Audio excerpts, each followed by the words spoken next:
ಕಣ್ವ ಋಷಿಗಳು, ಮಹಾಜ್ಞಾನಿಗಳಾದ ತಪಸ್ವಿಗಳಾದ ಕಣ್ವ ಮುನಿಗಳು, ಕಣ್ವ ಋಷಿಗಳು ನಿರಂತರವಾಗಿ ತಪಶ್ಚರ್ಯವನ್ನು ಮಾಡ್ತಾ ಇದ್ದರು. ಅವರ ತಪಸ್ಸಿನ ಏಕಾಗ್ರತೆ, ಸ್ಥಿರತೆ, ಅಚಂಚಲತೆ ಎಷ್ಟಿತ್ತು ಅಂದರೆ ಒಂದು ಕಡೆಗೆ ನಿಂತವರು ಆಚೆ ಈಚೆ ಸರದಿಲ್ಲ. ಇವರೊಂದು ಓಡಾಡುವ ವ್ಯಕ್ತಿ, ಋಷಿಗಳು, ಇದೊಂದು ಶರೀರ, ಇದು ಒಂದು ಕಡೆಗೆ ನಿಲ್ಲೋದಿಲ್ಲ ಅಂತಾದರೆ ಅಲ್ಲಿ ಯಾವ ಪಕ್ಷಿಗಳು, ಪಶುಗಳು, ಕ್ರಿಮಿಕೀಟಗಳು ಬರೋದಿಲ್ಲ. ಇವರು ನಿಂತಲ್ಲೇ ನಿಂತರೆ ಇದೊಂದು ನೆಲ ಇದ್ದ ಹಾಗೆ, ಬಂಡೆಗಲ್ಲಿದ್ದ ಹಾಗೆ ಅಂತನ್ನುವ ರೀತಿಯಲ್ಲಿ ಅವರ ತಲೆಯ ಮೇಲೆ ಇರುವೆಗಳೆಲ್ಲ ಹುತ್ತು ಕಟ್ಟಿವೆ. ದೊಡ್ಡ ವಲ್ಮೀಕ, ದೊಡ್ಡ ಹುತ್ತು ಬೆಳೆದಿದೆ ತಲೆಯ ಮೇಲೆ.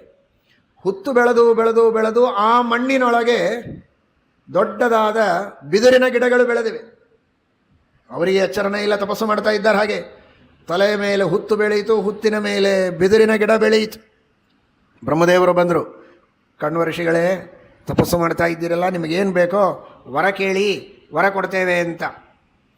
ಅವರಿಗೆ ಬೇಡಿದ ವರವನ್ನು ಅವರಿಗೆ ಕೊಟ್ಟರು. ಕೊಡುವುದರ ಜೊತೆಗೆ ಬ್ರಹ್ಮದೇವರು ಚಿಂತನೆ ಮಾಡಿದರಂತೆ, ಇದೇನು ಅದ್ಭುತವಾದಂತಹ ಬಿದಿರು, ಸಾಮಾನ್ಯ ಬಿದಿರು ಅಲ್ಲ ಇದು ಸಾಮಾನ್ಯ ಬಿದಿರಲ್ಲ, ಇದು ಬಿರುದದ ಬಿದಿರು, ತಪಸ್ಸಿನ ಬಿರುದದ ಬಿದಿರಿದು, ತಪಸ್ಸಿನ ಹಿನ್ನೆಲೆಯಲ್ಲಿ ಬೆಳೆದ ಬಿದಿರು, ಅಂತಹ ಮಣ್ಣಿನಲ್ಲಿ ಬೆಳೆದ ಬಿದಿರು.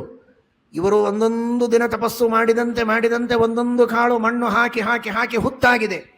ಎಷ್ಟೋ ಹೊತ್ತು ತಪಶ್ಚರ್ಯ ಮಾಡಿದ್ದಕ್ಕೆ ಬೆಳೆದ ಹುತ್ತು. ಇಂತಹ ಹುತ್ತಿನಲ್ಲಿ ಇವರ ತಪಸ್ಸಿನ ಬಿರುದಿಗೆ ಬೆಳೆದ ಬಿದಿರು. ಈ ಬಿದಿರು ವ್ಯರ್ಥ ಆಗಬಾರ್ದು. ಏನು ಮಾಡಬೇಕು? ಇದೇ ತಪಸ್ಸಿನ ಮಹಿಮೆಯಿಂದ ಈ ಬಿದಿರಿನಿಂದಲೇ ಧನುಸ್ಸಿನ ನಿರ್ಮಾಣ ಆಗಬೇಕು ಅಂತ ಅದೇ ಬಿದಿರುಗಳನ್ನು ತೆಗೆದುಕೊಂಡು ಮಾಡಿದ 2 ಧನುಸ್ಸುಗಳು, ಒಂದು ಪಿನಾಕ, ಇನ್ನೊಂದು ಶಾರಂಗ. ಪಿನಾಕವನ್ನು ರುದ್ರದೇವರಿಗೆ ಕೊಟ್ಟರು ಇಡೀ ಜಗತ್ತಿನ ಸಂಹಾರ ಮಾಡುವುದಕ್ಕೆ. ಇನ್ನೊಂದು ಶಾರಂಗ ಧನುಸ್ಸನ್ನು ವಿಷ್ಣುವಿಗೆ ಸಮರ್ಪಣೆ ಮಾಡಿದ್ದಾರೆ ಬ್ರಹ್ಮದೇವರು.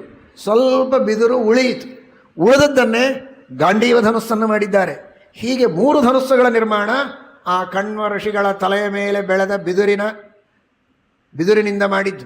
ಅದರಲ್ಲಿ ಪರಮಾತ್ಮನ ಅಚಿಂತ್ಯವಾದ ಅದ್ಭುತವಾದ ಶಕ್ತಿಯಿಂದ ಭಾರೀ ಗಟ್ಟಿತನ, ದಾರ್ಢ್ಯ, ಶಕ್ತಿ, ಸಾಮರ್ಥ್ಯ ಎಲ್ಲವನ್ನೂ ಪರಮಾತ್ಮ ಕೊಟ್ಟಿದ್ದಾನೆ.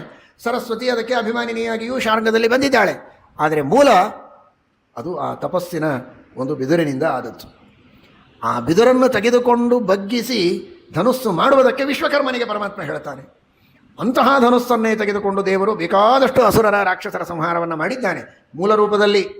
ಅದೇ ಧನುಸ್ಸನ್ನು ಇಂದ್ರನಿಗೆ ಕೊಟ್ಟು ಅಗಸ್ತ್ಯರಿಗೆ ಒಯ್ದು ಕೊಡಪ್ಪ ಇದನ್ನು.